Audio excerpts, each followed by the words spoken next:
Hello guys, मैं एक विवाह गीत लेके आई हूँ बेटी का। अच्छा लगेगा तो प्यार दुलार बरसाना और लाइक सब्सक्राइब करना और कमेंट बॉक्स में बताना आपको विवाह गीत कैसा लगा। मोरे पीछे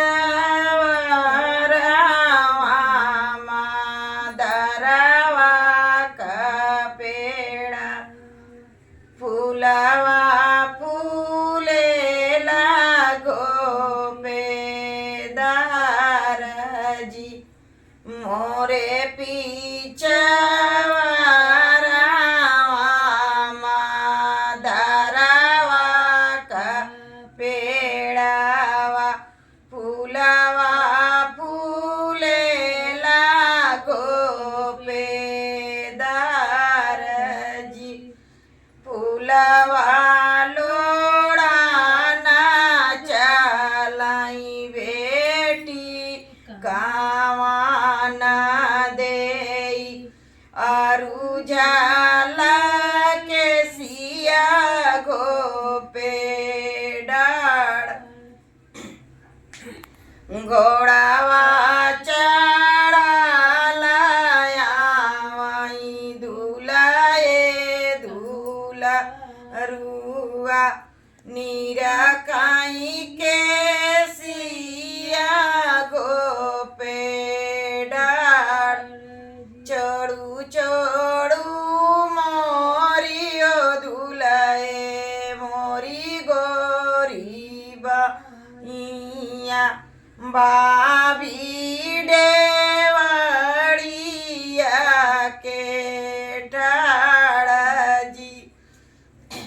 एतनी लाजा दूर जाबा बाहु मोरी दानिया गोड़वा दौड़ाऊ बाई दानिया बीचे माड़ावाना घुघुटा उठाई बाई बरिया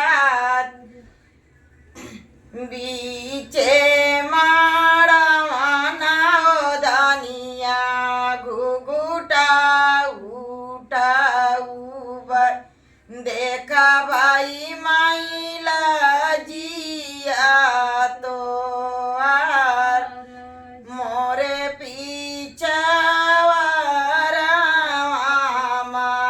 दरवा का पेड़ावा फूलवा फूले लागो पेदार जी। फूलवा चलाई बेटी का वाना देई केसिया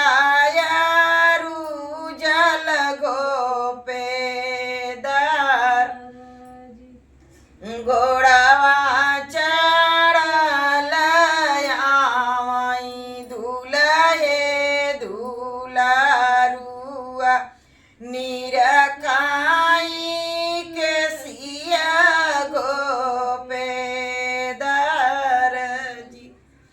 चढ़ू चढ़ू मोरे ओ दूल्हे मोरी काली के सिया बाहिनी दुआरिया के ठाड़ एतनी बरतिया दाना लेके माया देखा भाई आम्हाला जिया तो